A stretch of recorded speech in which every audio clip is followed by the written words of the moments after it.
na guys yung train natin. Ngayon, magpunta tayo sa kanilang Peace Memorial Museum. Ay, atomic bomb. Ayun guys, nasa bus stop na ako. And Ito yung kauna-unahang city at ito din yung kauna-unahang place na kung saan ibinagsak ang kauna-unahang atomic bomb sa mundo. Hello guys! I'm back again with another video. And guys, sa video na to, pupunta po tayo sa Hiroshima. And guys, yung Hiroshima isa siyang city dito sa mismong Japan na kung saan napakalayo niya dito sa Osaka. And guys, pag sinabi ko napakalayo, is malayo talaga. Like, malapit na siya sa Fukuoka. Ganung level. And guys, ito, makukuha lang natin to for free. I mean, hindi siya free kasi binili naman natin siya. Kasi included siya doon sa JR Pass na kinuha ko. Like yung Kansai plus Hiroshima. So nakatipid na tayo doon pa lang. At ngayon guys ay pupuntahan natin yun kasi ang sasakyan natin is train. Then lilipat tayo sa JR line. Then from there is doon na tayo dadalhin sa Hiroshima. And hindi ko alam kung gaano katagal yung biyahe. So i-research ko pa lang. Sasabihin ko sa inyo pa maya-maya kung gaano kahaba. so guys, natapos ko na lahat gawin ng mga ginawa ko. So nakapag-branch na ako, nakapag-film na ako sa isang content. Meron pa akong ginawang isang content. And guys, ngayon, andito na tayo sa train station. Pupunta tayo sa Shin, Osaka. From dito sa mismong station na to. Then from there, pupunta na tayo doon sa Hiroshima. And guys, total travel time daw is 2 hours. Ang tagal, diba? Pero wala kasi tayong choice. Meron tayong work. So, kailangan natin yung unahin. At least, makakapag-stay tayo doon sa Hiroshima ng mga 2 hours man lang. Or 2.5, depende. Basta syempre, hahabulin ko na hindi ako mapagsarahan doon ng mismong line. Kasi pagka napagsaraduhan tayo ng train, hindi tayo makakauwi dito sa Osaka. Kasi tomorrow, ang atin namang ganap is ang Universal Studios Japan. Ayan, ipapakita ko lang sa inyo. From here sa Namba M20, pupunta tayo sa Shin, Osaka sa M13. So, madami-daming stop. Let's go.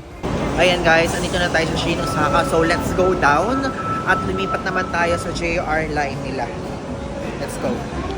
Ayan. And ayan, makikita nyo doon, ha? Nakalagay doon, JR line, go down. Hanapin na natin yung sign kung saan. First time ko sa station na to eh. Ayan. JR line. Ganun lang pala kadali eh.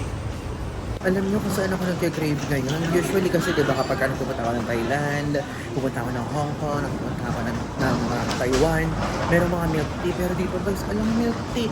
Like yung milk tea ng 7-Eleven, parang ano lang, parang sito lang sa atin, ganun lang. Hindi yung talagang milk tea something. Pero meron mga milk tea store dito, pero hindi ganun ka-wide.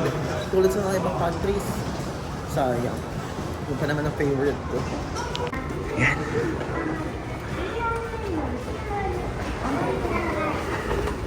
Ayan. Shin, Osaka Station. Okay. Nakakatuwa naman dito, hindi ganong malayo yung lalakarin, hindi tulad doon sa Osaka Station. Ayan. Hanapin natin to Hiroshima. Let's look. Ito lang ba yung mismong pinto? Ito kan yung papasukan. Sige, pasok na tayo. Ayun guys, mali pala iniisip ko. Like, sa 21 pala. Ayan, dito tayo track 21. Wait. Hindi ko na-take note sa utak ko kung anong oras yung alis. Yung track lang yung na-take note ko. Wait. 21, ano. Ito. 14:02. Malayo-layo pa ba? Nahihiya ko. Matagal ko. 14:02. Pwede CR nga muna ako. Guys, hindi pala 14:02. 14:17 pala tayo sa Hiroshima. So, pangatlo pa siyang train na dadating dito sa 21. Let's go. Ayan. Medyo matagal pa nga hintayin.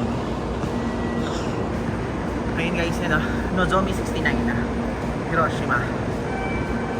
Ayun guys, may shop dito. Pumasok na muna ako. Nagkikrave talaga ako sa milk tea. So, ito. Then, isang chocolate lang. Okay. Ayan, dalawa lang ibibili natin. Medyo matagal pa guys yung 14:17 kasi ano yun eh.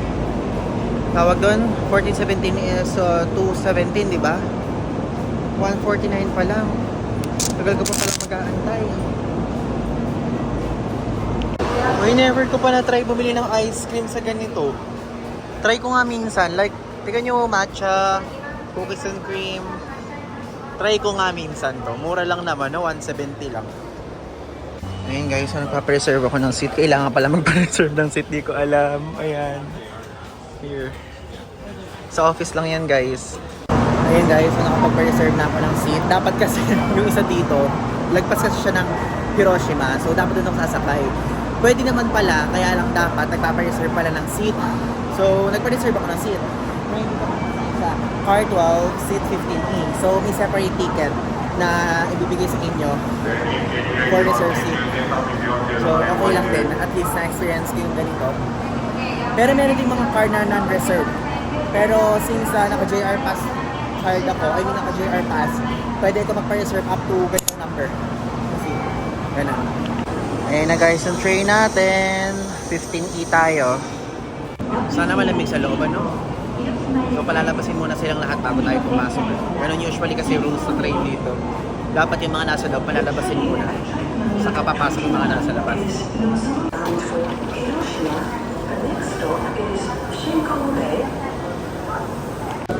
Ayan guys, 15E tayo, 15E.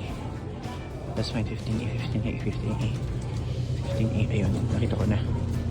Dito tayo, sa window. Guys, on time umalis. Galing, on time talaga. Tapos, bullet train kasi to. Hindi ito yung tulad ng ibang train. So, talagang yung muso niya, kung makikita niyo, matulis. Ito yung bilis, oh. Cool, ang smooth, ang smooth. First time ko dito sa ganitong klaseng train sa bahay. Kasi pinasakay ako ng Kyoto, Nara, Kobe, hindi ganito. Mas maganda to. Yun yung makikita nyo naman. Feeling ko hindi ito yung pinakamabilis na bilis niya. Maybe bilis pa. Ganda, no? Ayan. Ang kinaganda guys dito sa train na to, pwedeng kumain at uminom. Ito yung binili ko. Si Zoro to, di ba? Yung sa One Piece. Tapos, chocolate. Parang kasi nag-crave ako sa sweets. Kasi yung mga kinakain ko previously. Puro takoyaki, ramen. Tapos mga yakinikulay, mga beef, ganun. Parang nasusuya ako. Kagulos, oh. Guys, ang sweet niya. Super sweet pala. Ang sarap pala ng chocolate na to. May mga nabibigay sa akin ito dati. Kaya lang, hindi kasi ako mahilig sa chocolate dati. Sarap pala nito guys. Bilhin nyo ito pag nandito kayo. Alford. Sarap. Tapos meron ko na tinapay sa likod.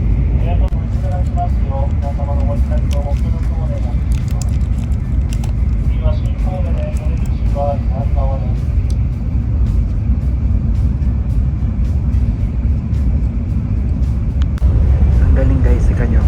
The power outlet located in your armrest. So hinahanap ko, nakita ko. Tapos may free wifi sila, tika nyo.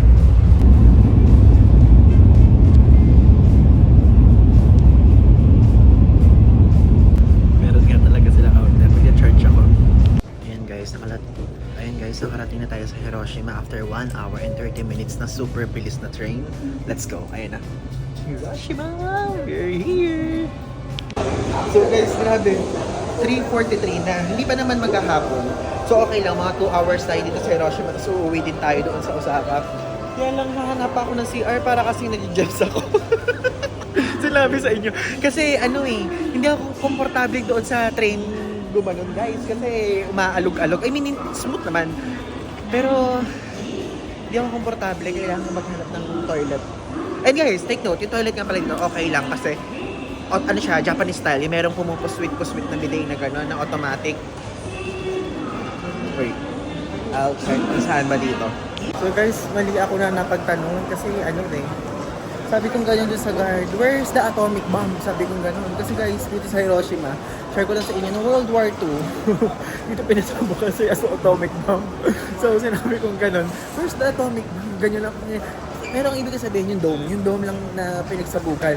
So tinuro sa akin, okay. Akala niya atomic bomb mismo yung hinahanap ko. Tapos kung takot nila kung mamaya, akalain niya ako yung dala-dalang mga ganun dito. Pero hindi malaki atomic bomb, hindi ko alam yan. So guys, ngayon, isahan natin kay exit kasi magbabas tayo. So ito lahat ng mga bus na mga pwede nyo masakyan. So far ang nakita ko 71 na malapit. And dito ako tinuturo. Diyan sa north exit na yan. So diyan tayo. First floor. Guys, mondok ba itong Hiroshima? Malamig dito. Malamig. Ang galing. Malamig talaga, walang joke. Yung hangin. So, hanapin natin yung bus. Ngayon may mga nagtutour. Ayan. Check natin. So ayan guys, dito tayo sa sightseeing loop.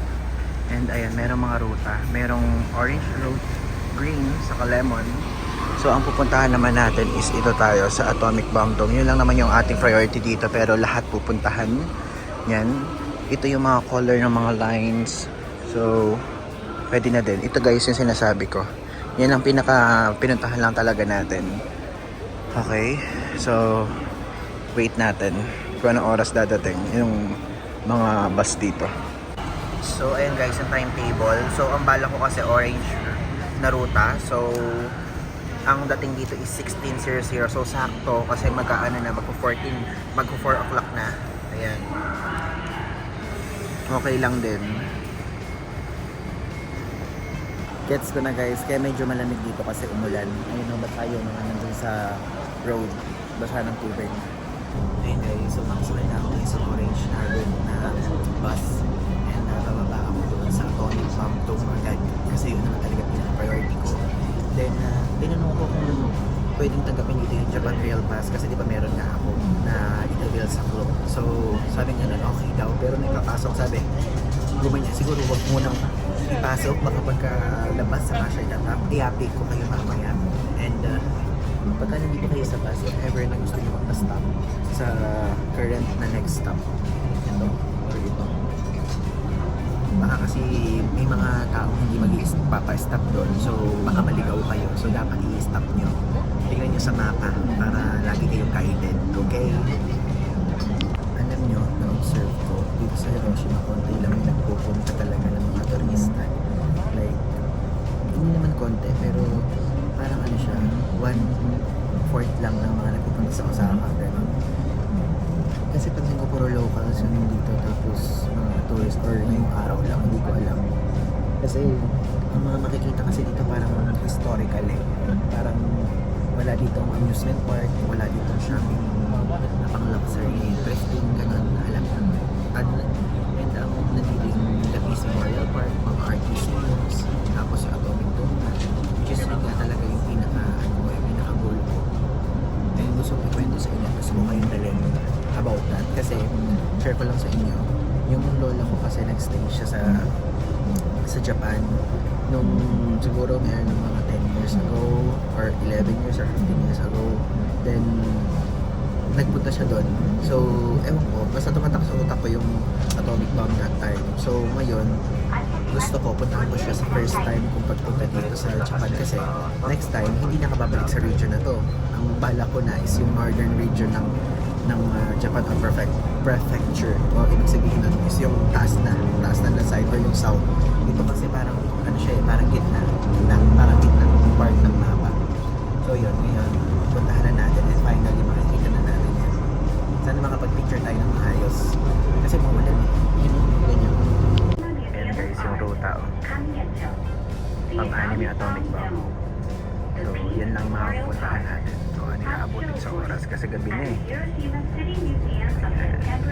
Number 6 priority natin. Maganda dito sumakay kasi in-explain English yung mga lugar.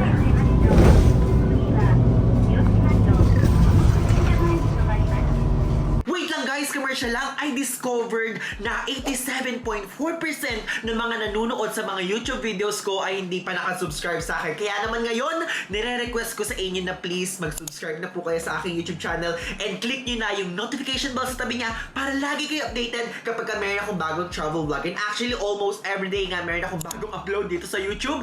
And kung gusto nyo makaalam ng travel updates about me, mga spontaneous trips, mga IG stories at iba pa, i-follow nyo na ako sa aking Instagram account dahil lagi ako dyan nagpo-post kapag kami travel ako. And meron din akong post lagi dito sa aking TikTok account. Dito, updated din lahat ng mga posts ko. Kaya yun lang guys, back to the video. Ayun guys, finally nakarating na kami dito sa stop number 6, which is itong Atomic Bomb Dome. Ayun o. Wow. Ganito pala itsura niya. Ayun lang, may mga nagpipicture. Ayun o. Saan kaya dito area maganda magpicture? Doon sa kabilang side or dito? Ganda oh. So far, sa lahat ng libot ko, ito yung pinakamalamig dito sa Japan. Na like, super cool, hindi mainit. Tingnan nyo naman, yung itsura naman talagang malamig yung sa mata, diba? Ayan guys, nakapag-picture na ako at nakapag-video na ako dito for TikTok. So, balitaan ko lang kayo ng konting facts about dito sa Atomic Bomb dito. Atomic Bomb Dome. So, itong lugar na to, ito yung kauna-unahang city at ito din yung kauna-unahang place na kung saan ibinagsak ang kauna-unahang atomic bomb sa mundo, guys. Dito yan sa Hiroshima. At ang pangalawang atomic bomb naman ibinagsak sa Nagasaki. So, yung atomic bomb na ginawa, na ibinagsak dito ay gawa sa uranium at yung sa Nagasaki naman, gawa naman sa plutonium. At pinaniniwala ang mas malakas yung sa Nagasaki pero mas madaming namatay dito, which is 135,000 people daw. At ito ay binagsak nga dyan on August 6, 1945. And after noon, yung radiation is halos buong taon nandito sa buong city. And natanggal lang siya and na-cleared lang noong 1946 at unti-unting umunlad itong lugar na to noong 1947. O, di ba alam ko? Kaya nga gusto ko magpunta dito kasi matagal ko na ito binabasa online. Kasi gusto ko talagang mapunta dito at i-share sa inyo yun. At least ngayon na-share ko na. Alam nyo guys, share ko lang sa inyo. Hanggang ngayon, meron ditong yung parang mga shadow ng mga taong naabutan ng pagsabok ng atomic bomb. Kasi guys, nakita ko yun sa TikTok saka sa internet tulad nitong mga to. Ayan. Kaya lang wala akong nakikita ngayon eh. It's either siguro dahil umulan. So, nabasa yung mga shadow. Or I don't know. So, ganun. Yun ang isa sa mga hinahanap ko dito. So, ngayon pumunta muna tayo sa Peace Memorial Park nila. Katabi lang to ng atomic bomb area na dome. Lamig dito. Pero kahit ganun, pinagpapawisan pa rin ako. Let's go. Ayan, pumunta tayo dito sa Peace Memorial Park. Tapos dito din yung Peace Memorial Museum. Tignan natin kung bukas pa papasok tayo. Pero kung hindi, dito lang tayo sa park. Ayun o, nakikita nyo ba yan? Ang lakas ng vibe talaga ng Japan, no? Like, normal tree lang siya, pero iba yung tree na yan eh. Kapag yung tree na yan nasa Pilipinas, parang iba yung atake, ganun. Ayan. Oh, so ngayon, asan dito yon? Yung nakikita ko sa Google Maps, ala ko nakikita. Baka yun. Siguro yun. Natakpan pa. Like, it's napakalaking park. It's good.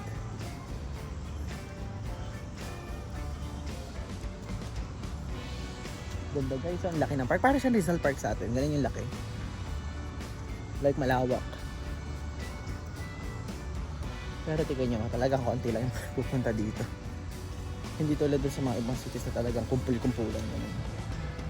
Dito, may time talaga na makapag-picture yung lahat. Tignan natin. Ayan. Tignan nyo. Actually, hindi ko alam kung ano kaya to. Siguro may nakalibing dyan, guys. Research ko nga muna, wait. Ano siya, guys? Hiroshima Victim Memorial Cenotaph. Teka, walang English kasi nakalagay. Nagpipicture kasi sila eh. Pag lumapit ako, makikita ko sa picture. Syempre, as respect din sa kapwa tourist, alam ko yung feeling.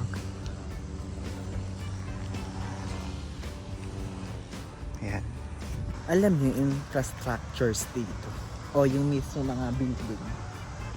Parang ang lakas maka North Korea. Yung tipong plain lang na ganyan. Yung walang ka-color. Like, I get it na minimalist, ganun. Pero, para talagang North Korea, guys. Yung building, ito, tulad nitong mga to. Yung tipong mga plain na ganyan. Ganito. Ganon. Tapos ganon. Tapos ganon. Tapos ganon. Wait, zoom ko. Ayan. Tapos ganon. Ganon.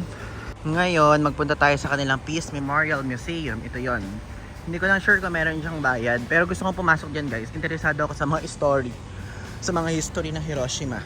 Like, kahit 500 yen pa yan or above, tatry natin. Mahilig kasi ako sa history guys, share ko lang sa inyo. Like, ako yung tipo ng taong if ever kung papipiliin ako kung art or history. Like, sa history may art din naman and sa art may history. Pero, history talaga. Ayun guys, may bayad siya 200 yen, Hiroshima Peace Memorial Museum. 200 yen yung adults, high school students 100, pero feeling ko Japanese citizen lang may pwede dyan. So ayun, susundan lang natin to. May B1, 1F, hanggang 3rd floor. So ito yung unang, unang tingin. Okay. Anong Filipino, no? Okay, English tayo. Thank you! So, ayun guys, Hiroshima before the bombing. Ito yung itsura. So, ito yung dome. Feeling ko ito yung atomic dome. Kasi ganun yung itsura eh. Oo, yan nga. Pero isipin nyo ito, doon sa mismong tawag doon, sa mismong kanina pinakita ko sa inyo. Parang garden na lang to, di ba? Park. Pero ngayon, ganyan na siya. So, ito yung nilakad ko. Naglakad ako dyan. Hindi ko sure kung dito sa side din o dito to. Yung area na itong kinatatayuan ko ngayon. Ayan. Uy, ganda yun. Ganda ng vibe. Bago pa sa bugid ng Amerika.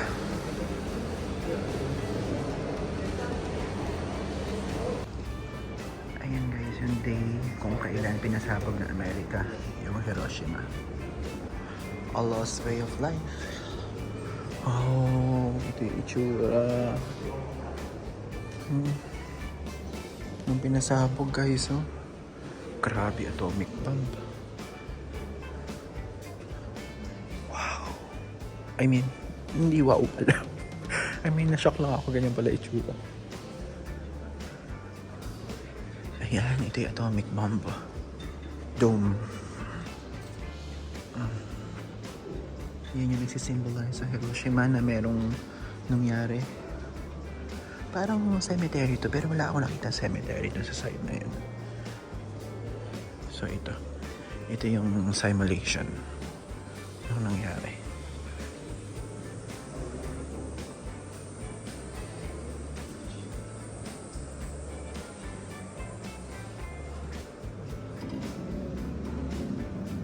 Ayan guys.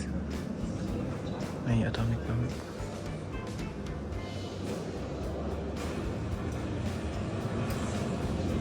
Ay, grabe. Ang bilis na sira.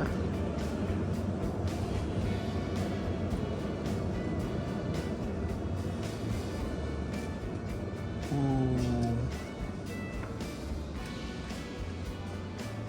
Kabilis.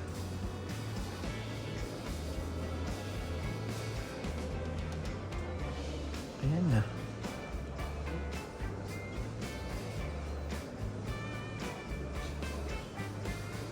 Ayan, approximately 140 people had died by the end of 1945. Sabi sa Google, 135 daw. So, okay lang. Yung sinabi ko kanina, ano lang naman, plus 5,000. Ayun yung center. Atomic bomb doon yung center. Sa tabi na atomic bomb doon. Ayun, atomic bomb doon. Ayan. Ayan, so punta na tayo sa side na ito guys. May flash pala. Bakit pakiramdam ko parang nasa ko? Ocean Park, nasa Oceanarium ako, ganun. Bakit ganito? O kundi planetarium. Ayan, nandito naman tayo ngayon sa reality of the atomic bombing.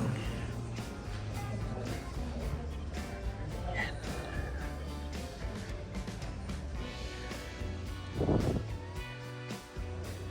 Ayan, tingnan nyo. Nangihingi daw sila ng tulong. Oh, so yung kulay ng pagbomba ay deep red na medyo blackish na red-orange. Yan na. Grabe, pinagdaanan pala ng Hiroshima. Oh, ang daming namatay na bata. Oh. Paano ko nakita ko dito yung mga yan?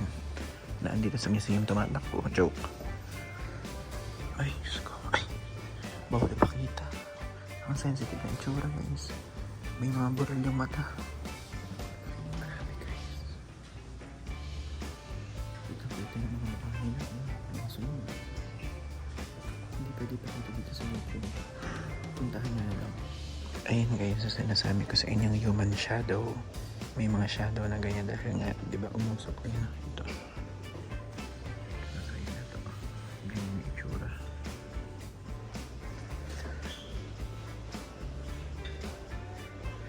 Papasok pa lang daw yung tao dun sa bangko. Ayun. The stone steps were at the entrance of Hiroshima branch of Chuchu. Tapos na-expose sa atomic explosion. Tapos ganyan yung itsura, oh. Naabutan siya dun sa bank. Kawawa naman. Ayun, isang mga damit nila. Ang bigat ng feeling dito sa museum, guys. Ito guys, so yung mga bato na wala ng parents. Nakuli nila. Guys, so far, yun the best 200 yen that I spent. Dahil na naman, mas ang bigat ng feeling mo sa loob, lahat nagbabasa, lahat tahimik. Kasi lahat ng mga remaining nangyari nandun. Tapos ayun no, matagal na pala tong building na to. Yung pinakita ko kanina na luma ka ako. Ayun no. Ang grabe. Maganda malalaman yung mga history, yung mga nangyari dito sa Hiroshima kapag if ever na mapupunta kayo dito. Makikita niyo yun. Kaya guys, pumunta kayo dito. Ngayon, babalik na tayo ng Osaka. Na-fulfilled na yung kagustuhan ko magpunta sa Hiroshima. Na-fulfilled na yung nakita yung atomic bomb doon. At itong mga history dito, mas naging kompleto yung alam ko. Wait lang guys, mayroon pa palang section dito na nagpapakita ng danger ng nuclear weapons. Tapos tignan nyo to. Ito yung itsura ng normal tile. Normal na tile. Tapos ito yung nabomba. Nag-iiba talaga itsura, no? Parang naninilaw. Ganun. Tapos yung mga paggawa ng mga atomic bomb tulad na, no? Meron ng sample. Pinakitang ganun.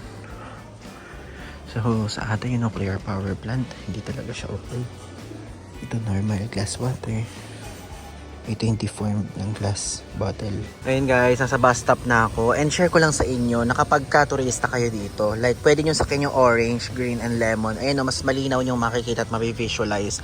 Yung ruta, lahat guys ng mga tourist spots is madadaanan. Like, pupunta lang kayo sa mga bus stop, then mag-aantay kayo ng oras, ganon. Ito, i-scan nyo lang tong QR code na to, makikita nyo yung mismong oras ng pagdating, ganyan.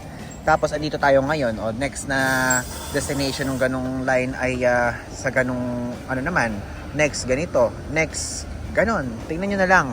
Actually, ang pinaka-top rated dyan, itong tatlo na to. Ito yung pinuntahan ko. Then, pwede nyo din puntahan itong Shukane, no? Shukane ba yan? Wala ko natawag. Basta yan, maganda din yan. Yun yung mga pinupunta-puntahan dito. Tapos, pagka babalik kayo ng Osaka, dito kayo sa Hiroshima Station. Ito guys, itong mga nandito, ito yung pwede nyo magamit for free kapag ginamit nyo yung Japan Rail Pass nyo. Dito naman, yung mga ordinary bus, dyan yung kailangan nyo gamitin yung card nyo or magbabayad kayo ng pera, ganon. O pwede din nga yung IC card nyo. Ngayon iniisip ko, since magagabi na, titignan ko kung sino na lang yung unang dadating na bus. Pwedeng ito na lang ang sasakyan ko o pwede din yung regular bus na lang kasi may laman pa naman yung iCoca card ko. Para hindi ako maligaw, ay hindi ako mahuli kasi guys, if ever na magpapahuli ko, is baka maiwan ako ng train. Eh, hinahabol ko nga yung bukas na mga store sa Osaka dahil tomorrow is Universal Studios Japan nga ako. Then baka mamaya, pag uwi ko naman sa gabi na, sarado naman na yung mga store. So, yun yung goal ko ngayon. Para may akong pupuntahan ngayong gabi at bukas ng gabi. Kasi sa isang araw, uuwi na tayo sa Pilipinas. Okay guys, pagdating na yung regular bus, so feeling ko doon na ako masasakay. Hindi na ako dito sa libre, magbabayad na lang ako. Hindi naman magmamahal yan ng mga 200 pesos sa atin. Okay guys, hindi na tayo alis sa Hiroshima Station. At ngayon, hanapin na natin yung line papunta sa Shin Osaka. And from Shin Osaka, babalik na tayo sa Shinsai Bashi. Ayun guys, so ngayon nasa ticketing counter na naman tayo kasi magpapa-reserve tayo ng seat dyan sa Shin Osaka. Doon tayo pupunta. So, yun sa green card o no, X na, ibig sabihin wala na available. Tapos yung isa, doon na tayo sa 1852 I think. Sana maganda pa yung chair, ay yung seat. Pwede naman sa ordinary car pero ayoko doon, gusto ko sa green sana eh. Tingnan nyo guys yung oras, 18:20 na. Tapos yung biyahe 18:33. Kakayanin pa ba natin dyan sa 18:33 o doon na tayo sa 18:52? So guys, dito ako nilagay ni ate sa Tokyo na Nozomi pero mag-stop to yan sa Osaka. Ayun guys, yung ticket natin. So, 18:43 aalis, car 16, seat 4E. Okay, hanapin natin to. Ayan guys, so dito tayo sa Nozomi 56, 1843. So dyan tayo guys. Ayan na guys, yung train. Grabe no, kapag ka talaga malaking uso na ganitong parang eel o isda, talagang mabilis. Actually dito lang sa Hiroshima ako nakasakay ng ganyan eh. So dito tayo sa car 16, reserve seat tayo guys, kaya wala tayong aagaw-agawan dyan. Ano tayo? Car 16, ayan, makikita dito yon. Then seat 4E. Sabi ko window eh, sabi ko kay ate. Sabi ko gano'n, please, window seat. Pero kapag sa aeroplano, ayoko na ng window seat guys eh. Medyo okay na ako sa hindi. Pero dito nagpa-window seat ako. 4E. Here, dito tayo.